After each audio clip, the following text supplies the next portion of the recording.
Born in Chabot. Oh, you're from Chabot? No, I'm not there, but my father was up there lobstering, and I was just there for the lobster season.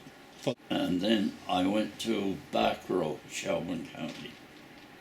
What's the name of your father and mother? Robert Ernest Smith Smith. and Tilly Smith. What was her maiden name? Swain.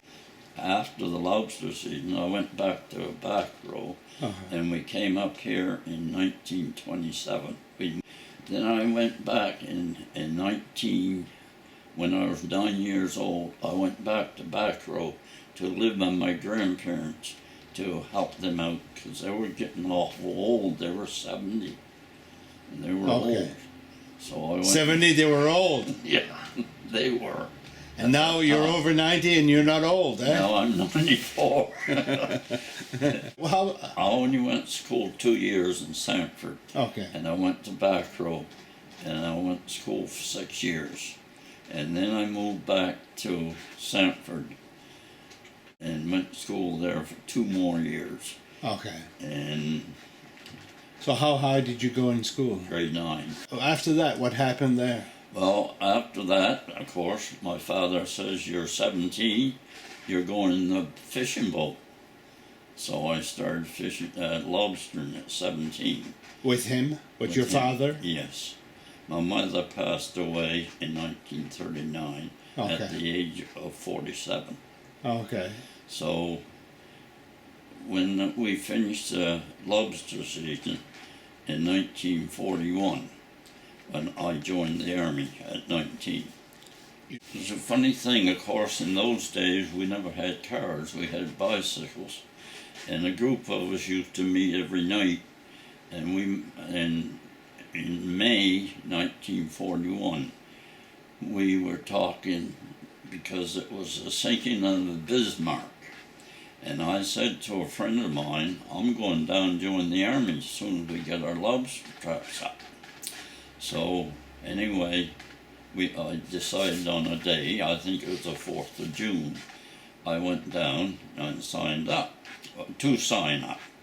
And they said, well, we'll have to send you to the hospital for Chesapeake Way. Which I did, and I never heard nothing till about the 24th of June. And of course they asked me what I wanted to join up with, and I told them I was volunteering to see.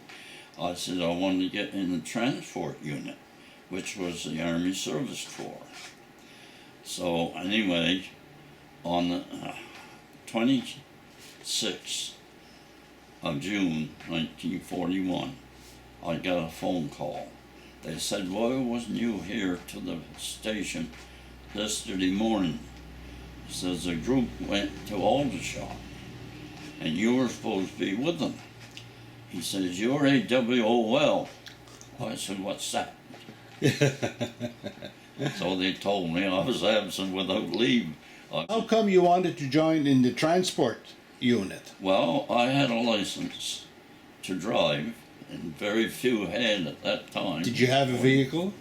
No, my brother-in-law had a milk route in Yarmouth, and he had a vehicle, and I used to drive that quite often. I went to Aldershot 26th of June, 41. And of course, when you first go in, they send you for a haircut. Those that had lice, they shaved the head. Well, I didn't have lice. No. And so anyway, they gave us a full uniform, like 50 rounds of ammunition, and a rifle. And they said, you're off to Debert. Okay. To join the 3rd Division. I went to the Army Service Corps, and they said the commander there well, the one that was in charge of our unit, he was named Baleski, and he was French. And he says, you recruits, that's what he called us, will be soldiers first and drivers next. I was sent to divisional headquarters because they were short of drivers. I went there and they tested me out for driving and gave me a 1500 weight and hauled equipment to the train because they're going overseas. Anyway, I got back, well, around the 16th of July. On the 19th, I was aboard ship. What ship? The Empress of Canada. That's on the 19th of July. Okay.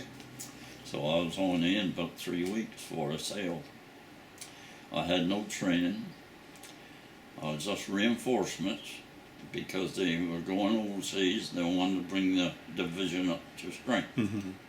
I in Scotland, Glasgow, on the 31st of July. Yeah. And I travelled to Aldershot, England. Aldershot, England. Yeah. And there, did you get more training there? I got training on how to maintain a vehicle. Okay. How to, you know, a few minor repairs and all this. I never got no more basic training or So anything. what kind of vehicle were you? Well, I was there, I suppose the older ones have been in the unit for about a year. When they got to vehicles as they came in, I finally got one. It was a 1500 weight vehicle. Because you. I went away for a course for 2 months to become a driver mechanic. Yeah. Did you know at that time that you were getting ready to go with the invasion in France? Did you? Nobody talked. Yes. Oh yes, we knew that we were picked. Our 3rd division was picked for the invasion. Okay. And they sent me on a course to waterproof the vehicles so we could run them underwater. Underwater. Well, not all, but they say you could run them up. Well, so you got wet sitting in the seat of a truck. But I was assigned then, we got our permanent assignment to our 60 hundredweight, which is about twice as big as that, but the same type. And mine was to be the workshop truck, what they call the workshop truck, where the mechanic stuff was stored. The parts. The parts? And or? parts, parts, storage and things like that. And that's what I was assigned to then. And that's what I took to France. And what kind of boat did you get on? Well, about 6 weeks before the invasion, we went up to a place called Graves. Graves? South of London, near Tilbury Docks. We were up there because the invasion was supposed to go in May, but it didn't. It was cancelled until June. So we stayed there until the 3rd of June. Then we went aboard ship.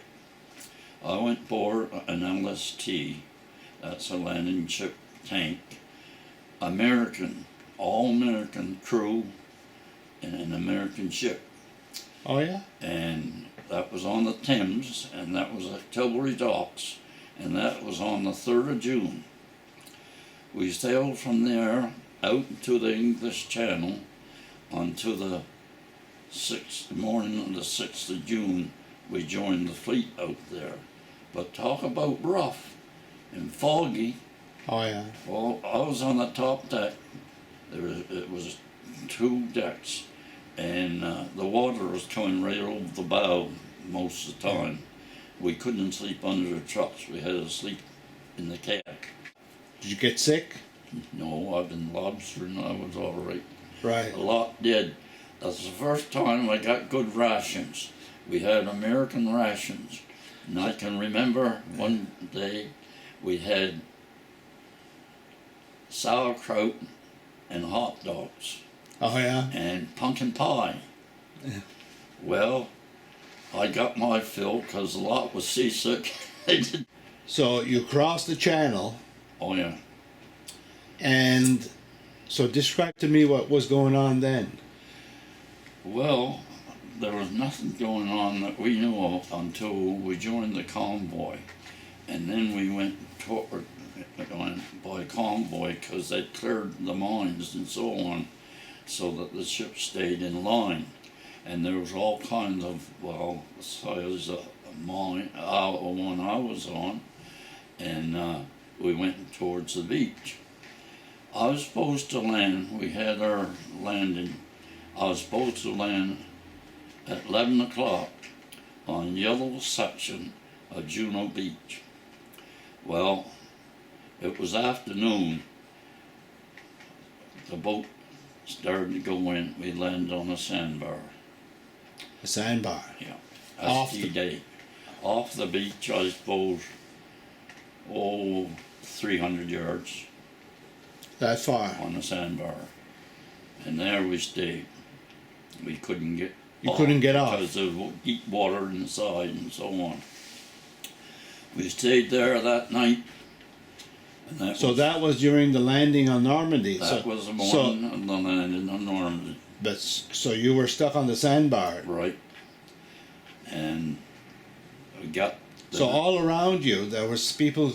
You saw ships and you saw boats ships, landing craft, and there wasn't too much shelling because they'd moved inland, because the first one was landed, got inland, so we didn't have very much as far as shelling went where we were, but we were stuck there for the night, and the Germans, what planes ahead, came over dropping bombs, and we were they laid down a smoke screen over where I was anyway.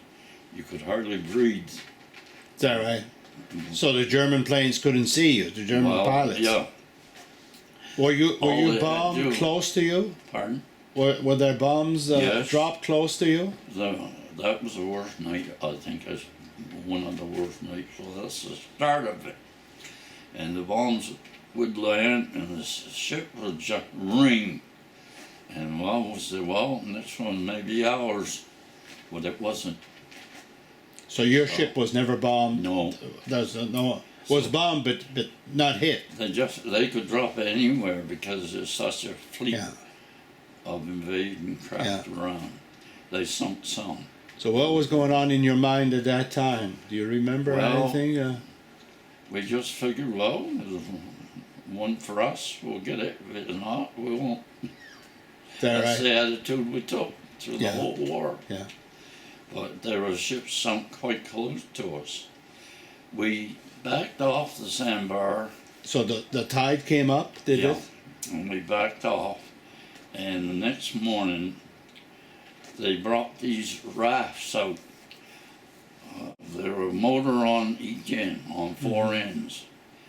They would tip up the motor and so on. They were about all V8s, I think, motors. They're like outboard motors, but bigger. And they fastened that to the front of a boat ramp, and we went off on those. We went ashore, and we never even got our tires wet. So what day was that? That's the second day, The second day. and the seventh. Truck. When I had on the truck, they didn't take them off for a couple of days for the motorcycles and things. Okay. We didn't unload. So you landed on the beach, and how did you get off from the beach? We drove up to the sand, up, but I went just to the right of that house. Yeah. They went up through the court. Well, close to it. That's where I went up off the beach. Okay. So you were able to drive up on land. Yep, no trouble. So where did you go then? Well, we went to where the group was supposed to stay, Okay. with the headquarters, and So they had set up a headquarters already? Already, they got the headquarters in before. Was there a building for the No, headquarters? tent. Tents? Just the tent. Okay. I can't relate what happened that first night. You get what? I said, I can't relate what happened the first night. What do you mean by that? Well, there were some things happen, you know, you're not supposed to talk about. Okay. Yeah. They can't, I'll tell you this much. You see, our 60 hundredweight, we had a pickaxe, a shovel, things like that on it. And we were called out to dig graves, to dig a grave. So you dug graves too? That night we did, Yeah. yeah. You know, as Sid LeBlanc did the same thing. So you dug graves of Canadian dead? No, No? that's the reason it's secret. It wasn't Canadians. We dug a grave for. Okay. So you dug graves and then... Well, it wasn't graves, it was just a large grave. Yeah. Yeah. Anyway, So there were more of you assigned to that then? well, there was about 10 of us, I think. Just dig this grave. Yeah. Well, I call it a grave. But So what happened after that? Were the bodies dug up again after that? no, not these. I don't know what happened to them. Okay. So anyway, So you went to headquarters yeah. and you said you were a couple of days truck. When I had on the truck, they didn't take them off for a couple of days for the motorcycles and things. Okay. We didn't unload. I was with headquarters all the way through France. Oh, I see. Yeah. My truck wasn't used because of, it was the workshop truck. So we were assigned to Jeeps and drove officers like up to brigade headquarters or something like that. You. Yeah, no, of course, we were there at Caen, didn't fall. They were thought to take Caen the first day or so. Where were you during the Battle of Caen? Well, I couldn't tell you. I could tell you the map where we were stationed. But usually we were back of the front. Yeah. As far as we could, maybe 2 miles or so on. But in the first week or two, we wasn't very far back. And I remember taking liaison officer into Caen. After Caen fell, they had a pontoon bridge across the Orne. And I went and took one officer in to count the trucks from different convoys and what went across the bridge. Things like that. Vision. Yeah. Yeah. That is our color. That's the brigade colors. This gives the date when we were in England. The time we landed in France, right until I finished up in Leer, Germany. That's where I finished. I don't know how I'm going to. Did you go up to the front? Tell you what, we had Earl Fraser. He was in up the valley here. He was driving the Jeep, and he also had a truck too. But when you were stationary, if a call came in for something, you took a Jeep and went. And I was this Fraser fellow, and he was driving these 2 medical officers, and he got shell shocked. And for about 2 months, I took over his Jeep, and we drove these 2 medical officers, because when we went into a town and it was captured, usually I had to take these 2 medical officers in to a church because the civilians were supposed to gather in the basement of the church and they had to see what medical supplies they needed, because maybe some of them were wounded, you know, and so on. And I drove for about 2 months. And was that in Normandy or That's in Normandy. in Normandy? Yeah, In France. in France. Okay. Yeah. So we never knew. Did you go in there inside also, and or you stayed? No, I never did. I just stayed with the vehicle. Yeah. And usually we were getting shelled because maybe they'd only captured it a few hours before, but it was still being shelled. Since that night that I was in there in Yukon, a shell went over and landed just, I was here, and it landed just across the street, and it blocked entrance trying to get out. We had to clear the rubble and so on to get out of there. Mm-hmm. I don't know how it missed us, but it did.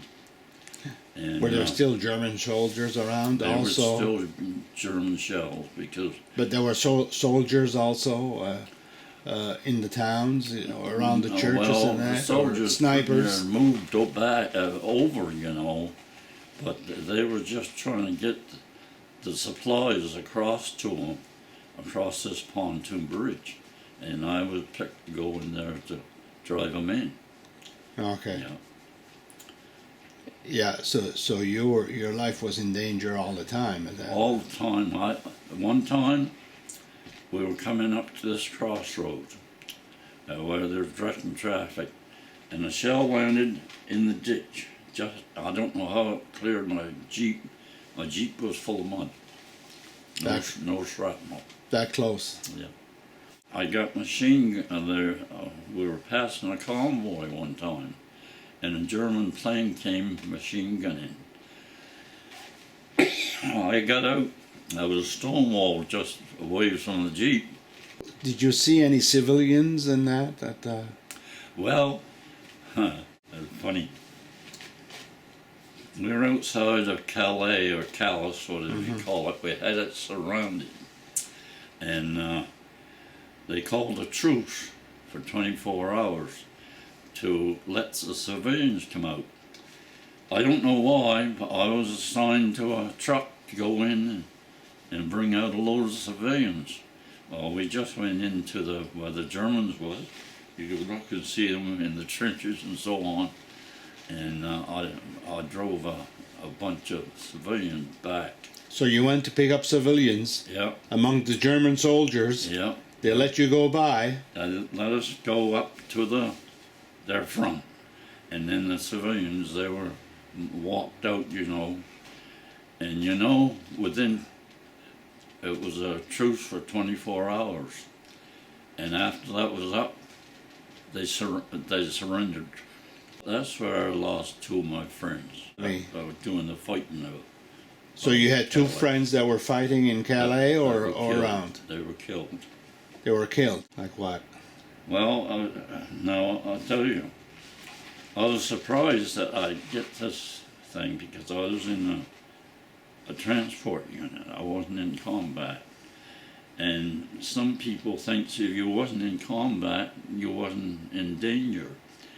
Now that same officer that told me before we left Canada said that you'll be soldiers first, yeah, and drivers and mechanics next. Right.